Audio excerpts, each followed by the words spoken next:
Hello and welcome to my channel. This is my drawing of a cat on a tree. I'm going to be using charcoal pencils and fine charcoal. Let me show you how it was done. The charcoal pencils I'm using are Kohinoor Gioconda charcoal pencils. For the most part I'm going to use a Kohinoor soft charcoal pencil, but for the sketching and some of the details I'm going to use a Kohinoor silky black pencil.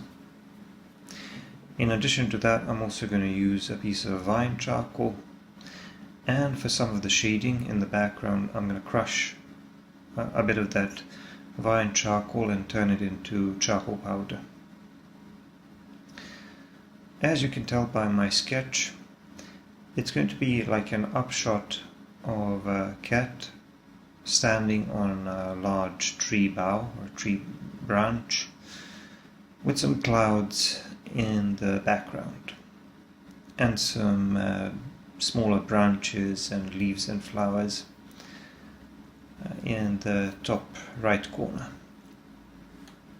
So that's my composition, and I'm pretty much finishing the sketch here. So the next step will be shading the sky. In order for the clouds to stand out against the sky, I need to shade the sky at least a little bit. And to make sure that I shade it evenly, I'm going to use charcoal powder. I simply created this charcoal powder by crushing a little bit of this vine charcoal. It's soft, it's easy to move around, and as long as I don't push too hard with my brush, I can distribute it fairly evenly. I'm roughly going around the shape of the cloud that I want to create. And after I've distributed it with a smaller brush, I pulled a few strokes with a larger brush to make it a little bit more even in some places where I needed to push that charcoal around. Now, to make this cloud appear a little bit more interesting and a bit more three-dimensional, I'm also going to add some darker shapes and lighter shapes within the cloud itself to break that large mass of clouds into several smaller shapes, maybe. These are some very subtle transitions, and once I do the cat they will be barely noticeable, but I still think they will contribute to the background, to the realistic appearance of the background. Right now I'm dabbing around the edge of the cloud with a kneaded eraser, and I'm lifting up a little bit of charcoal in order to create that wispy edge of a cloud and to enhance the contrast between the cloud and the background. So as you can tell, I'm using two types of erasers, as I normally do: a kneaded eraser and a pencil eraser. The pencil eraser I'm using right now is a Kohinoor eraser and a pencil. It can be sharpened like a pencil, and I sometimes use it for some of the details. Right now I'm sort of refining the edge, the top edge of this cloud, adding some interesting shapes and maybe enhancing the contrast in value between the background and the clouds. Now here on the right side, in the top right corner, we're going to have some branches and some leaves and some flowers, because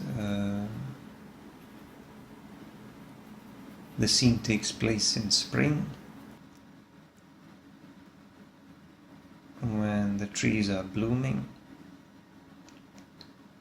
and we're going to have some white flowers here, as well as some leaves and some smaller branches and twigs.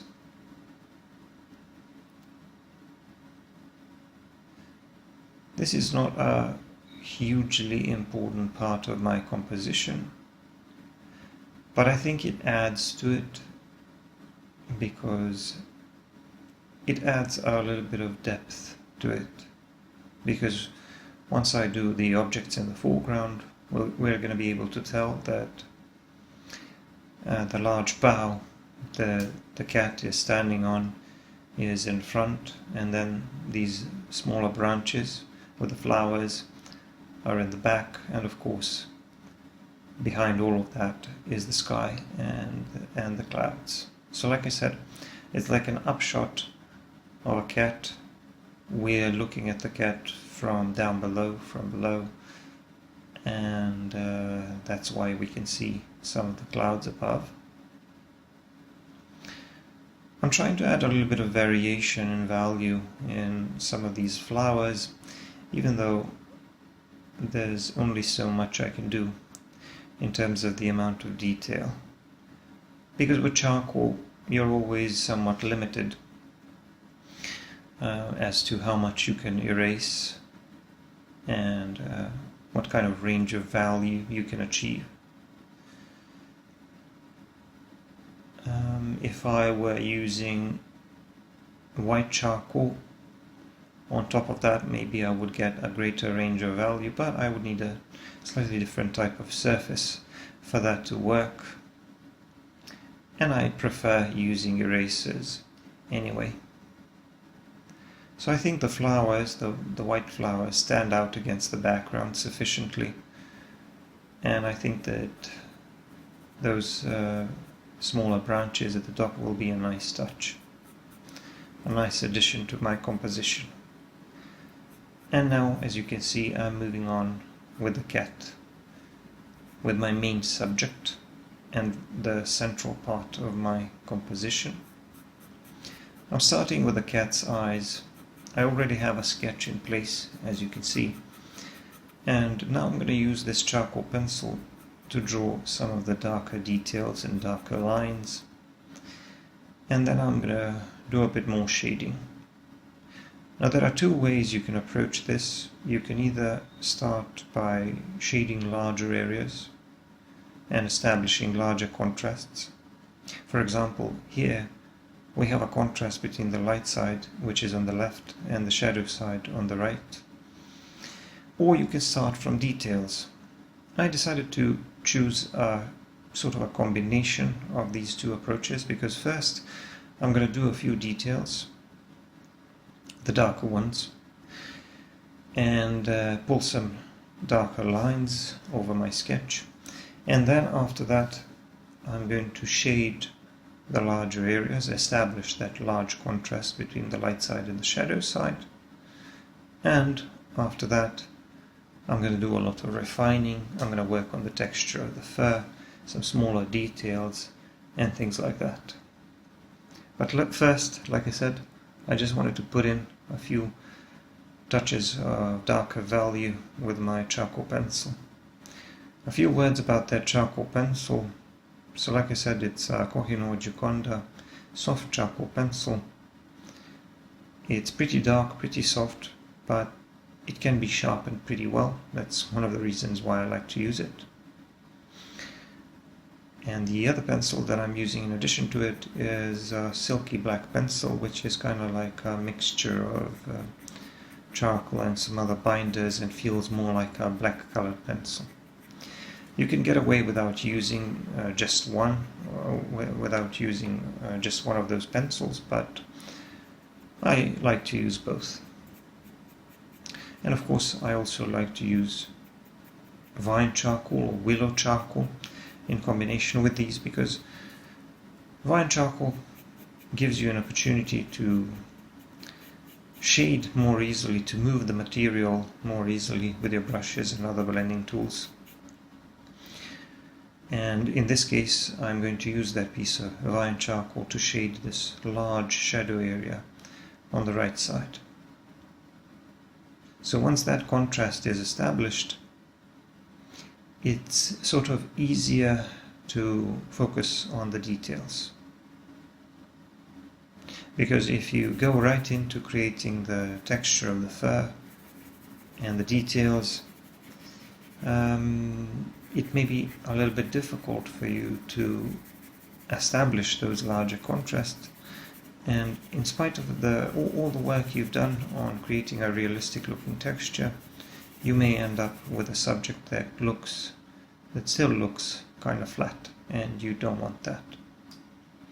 And the good thing about via charcoal is that, unlike the compressed charcoal from your charcoal pencils, it can be moved on the surface of the paper more easily. It doesn't really stick to the surface of the paper quite as much. It just sort of sits there, and you can move it around with a brush, almost creating some painterly effects, as if you were moving around paint with a brush. And that helps a lot with shading, and you can use that as a sort of a base, or establishing base tones or base values, on top of which you can later work with a charcoal pencil, which is a little more permanent and obviously a little bit darker. So now I think that the contrast between the lighter parts of the cat's head and the darker parts is starting to become more obvious, which is why I'm moving on with the details. I pulled some whiskers with a pencil eraser, and now I'm adding some smaller details using a charcoal pencil, like for example some of these smaller stripes on the cat's face. And occasionally, where I feel I need to take away a bit of the value to make a portion of the cat's head even lighter, I just dab a little bit with the kneaded eraser. On the top of the head, I'm going to have a few more of these lighter hairs, as you can see, and I also want some of these lighter hairs on the inner part of the ear, some of these lighter, finer hairs, longer hairs in the ear. And I want the right side, the right edge of the cat to appear much darker and to stand in contrast against the background. Of course, I also want a clean edge between the main subject and the background, which is why you will see me cleaning up around the cat's head every now and then. A clean edge to value is very important if you want your main subject to stand out. The cat has some variation in color on its fur, so I'm drawing some indications of stripes, but also some indications of folds in the fur, where the fur is a little bit longer. As you can tell, the fur on the cat's body varies a little bit, both in terms of its placement and direction, but also in terms of its length. On some parts of the body, like for example around the nose and the eyes, the fur is really short hairs. That's why I didn't really bother to pull these short marks in order to try to imitate the short fur. I just dragged my pencil a little bit, creating a little bit of that subtle texture. But for the longer hairs on the body, I'm going to have to use my charcoal pencil to pull these strokes, which will indicate the length and the shape of the fur. But before I do that, just like I did with the head, I'm going to do a little bit of shading on these larger areas, creating some indications where these shadow areas are on the cat's body. Again, the left side and the upper side obviously is going to appear a little bit lighter. Now there's a moment during this shading process when I start spreading everything with a brush where it feels like I've lost a bit of that contrast, but that's okay. I can bring that back because I'm going to be working a little bit more with a charcoal pencil on the right side and pulling some highlights with a pencil eraser and the kneaded eraser on the left side. So The texture of the fur is very important if you're doing more of a detailed or a close-up drawing of an animal. This is not a super detailed drawing of a cat, because I've done some much larger portraits of furry animals, but it's large enough for me so that I have to at least put in some details in the fur. And of course, when you draw fur, there are two main rules that you have to stick to, because if you want to create a realistic looking fur, you have to make sure that the length of your strokes and the direction of your strokes matches the length and the direction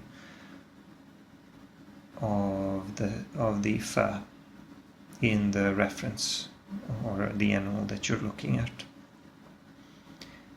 So if the fur is a bit longer, you need to use longer strokes. If the fur appears to be growing down, you pull your strokes that way. If you don't stick to these rules, you can still create something that looks like a fairly realistic drawing, but the texture won't look right. I mean, the relationships between the lighter and darker areas are still more important for the overall realistic appearance of the cat, of the animal that you're drawing. But a fine addition to that is, of course, the texture that you put on top. And if you want your texture to look more realistic, you also have to pay attention to these details, such as the length and the direction of the fur. I pulled some nice highlights on the paws, on the legs, because that part of a cat's body is catching a little bit of light, or at least it's not in the shadow, and it's also of a little bit lighter color. And now I'm shading the right side of the background by adding a bit more value and trying to define the shape of the cloud on the right side. Now if you look at the body of the cat, and especially the area under the around the neck and the chest, you will see that there is an area of lighter fur there. This is a sort of a tricky bit for shading, because you have a part of the body which is of lighter color, but at the same time it's in the shadow, so you need to add a little bit more value to it. And this is why things like that can be a little bit tricky to shade. You know that something is lighter in color in real life, but when you kind of convert it to black and white, you know that you need to make it darker because you need to put shadow over it. And you need to decide how much value you need to add to it in order to be able to explain those contrasts and explain those colors to the viewer. So that's one of the challenges when doing black and white drawings in mediums, in media such as charcoal and graphite. You need to find a way to explain not just relationships between light and shadow, but also to explain colors to the viewer by using just black and white and gray, I suppose. So the cat is standing on this large bough, and I first shaded the largest portion of that bough, and after that I started working on some details because I want to create an appearance of a rough tree bark here, and I'm just sort of refining the shape of the branches as I go along. I'm going to make the lower portion of that branch a little bit darker because it's facing away from the light source, and the light source is coming from above, and a little bit more from the left, obviously. And I'm going to add some indications of cracks and things like that to make the texture of the tree bark a bit more realistic and a bit more interesting. Here on the left side I'm going to put the tail and the rest of the cat's body, and a little bit of the cat's hind legs will be visible there, but much of it is obscured by the branches. And the other leg maybe is positioned a little bit lower and resting on one of the other branches. Cats are very agile, nimble creatures, and they're good at climbing. So I think this position and climbing this tree would not be a problem for a cat like this. Just trying to figure out the shapes of some of the branches in the lower portion of the drawing, and adding a bit more value on the right side so that I can pull these shapes of clouds on the right side as well, just for the sake of balance. I'm just going to put in a few smaller wispy clouds. On the other side I'm just going to dab a little bit with a kneaded eraser, soften that so that the shapes are a little bit less defined, and maybe refine their edges a bit later using a pencil eraser if I choose to do that. Now I'm removing the tape on the corners where the drawing was taped down, so that I can finish those portions of my drawing, and putting down some finishing touches on this tree bark here. The drawing is largely done, so it's a good time for me to remind you to subscribe to my channel if you haven't already, and to check out my other videos. My signature is going to go here in the lower right corner, and with that the drawing is done. If you want to see more content and longer full-length narrated videos, then you should go and check out my Patreon. So I hope you enjoyed this little drawing of a cat on a tree. Thanks for watching, and I'm going to see you in the next one. Bye.